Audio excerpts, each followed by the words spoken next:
Hey, Larry Mednick here. So today we've got a video on how to bend battens. And so we've gotten a lot of requests over the years to do a video, and we've just never gotten around to it.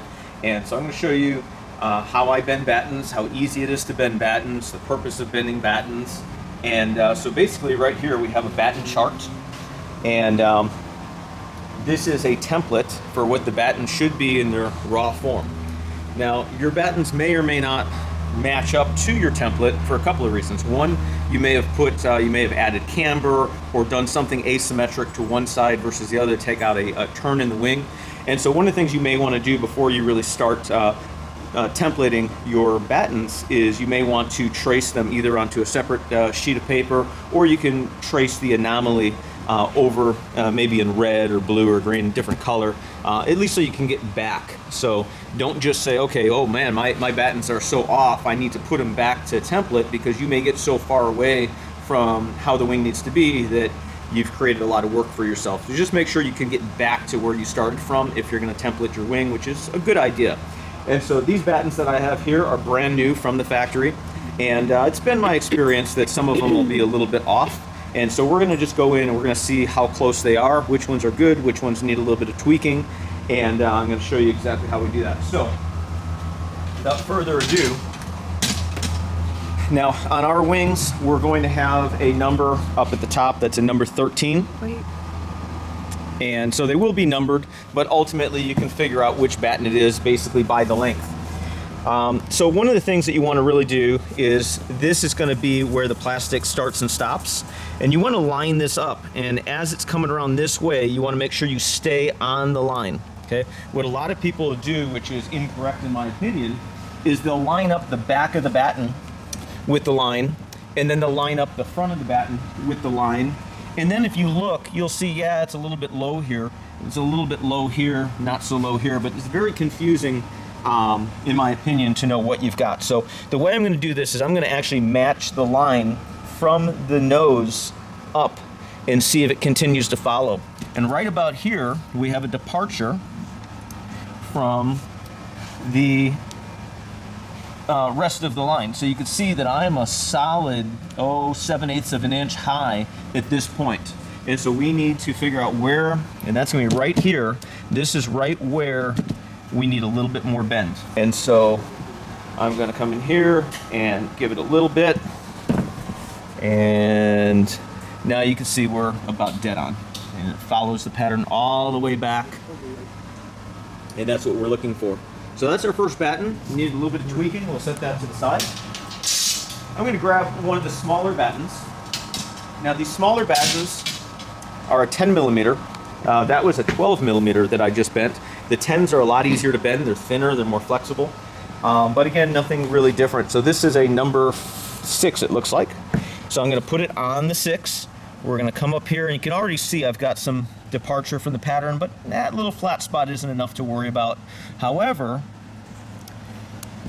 as we come back here, we're again about 3/8 high. So that's the line. It should be here, but it's not.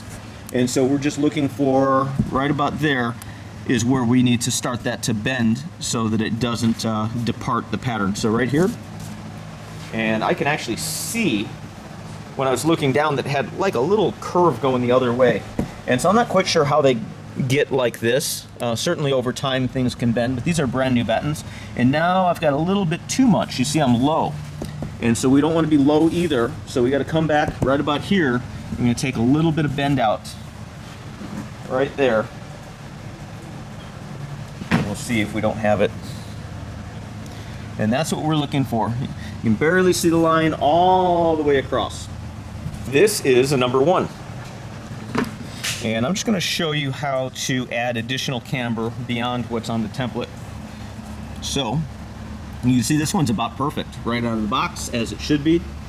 And so what we're going to do is, if we're going to go to a high camber, we want to add camber to this batten. We're not going to change the curvature here. However, right here is where it goes straight. We're going to continue that curve right here so that our batten ends up about an inch low. So we want the batten to end here, and that's a high camber. And I'll tell you the reason that you would add a high camber to a wingtip is for a couple of reasons. and there it is. So now we've made this tip high camber, and high camber is going to increase roll rate. It's going to decrease roll stability in general. It's going to increase top speed. It's going to decrease pitch stability, makes the static bar a little bit lighter. So these are kind of modifications that you can do if you're tweaking, but you have to be careful. Adding too much camber at the tip could make any wing dangerous. So you got to just do small amounts if you are modifying from the pattern. And now I'm going to go ahead and fix this back.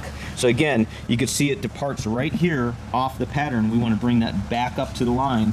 So we're going to just go ahead, flip that upside down, and bring that back.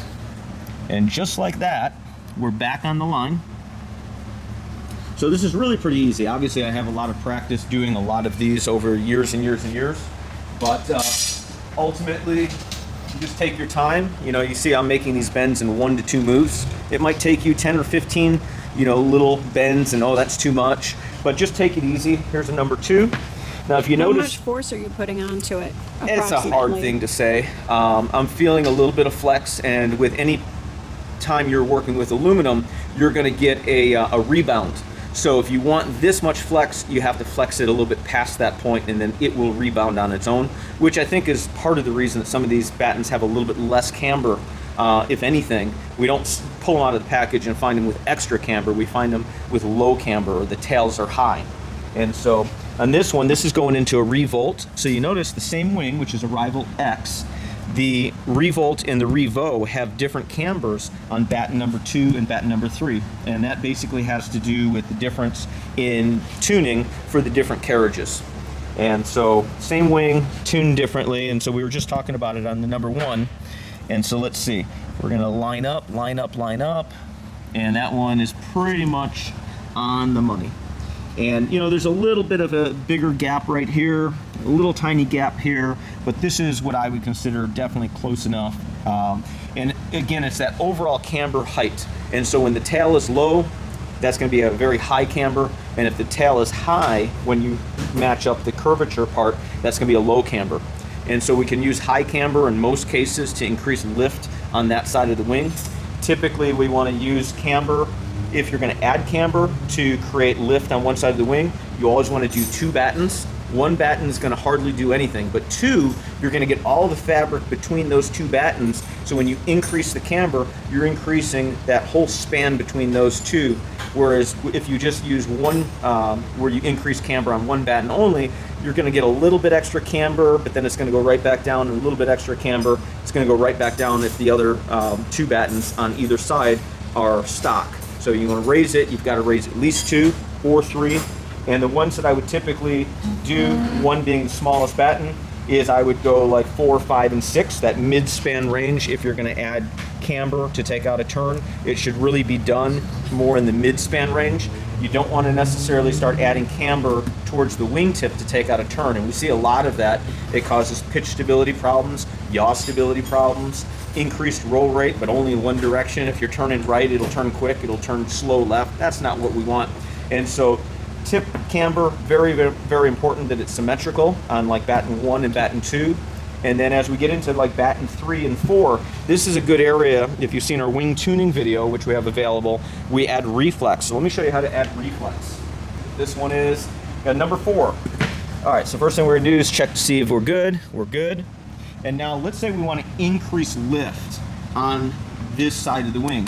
We can also use reflex. We can go approximately 12 inches.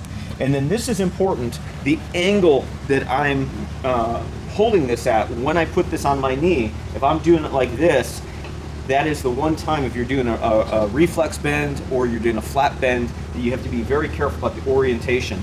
Otherwise, when I'm adding a little bit of camber to the batten profile, it's not critical, the rotation of it, as I add camber to it, because it'll always just lay flat. But as soon as you have the second bend in here, and now you can see that departure here, right here, coming up. And so again, we've raised that about 3/4 of an inch. And when you combine that with 2 battens, so 1 is no good by itself, but a second one, so maybe this is 4, we do number 5, we put reflex in that one. And you can also come down to number 3. So 3, 4, and 5 are good ones to add reflex to if you want to increase lift there.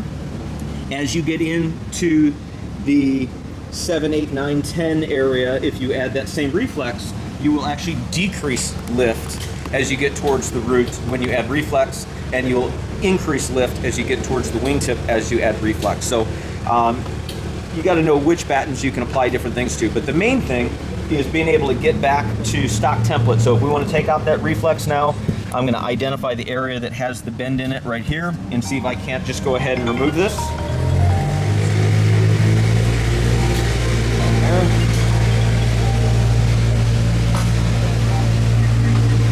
Alrighty, and so that's number 4, and you'll see we got it right back just that easy.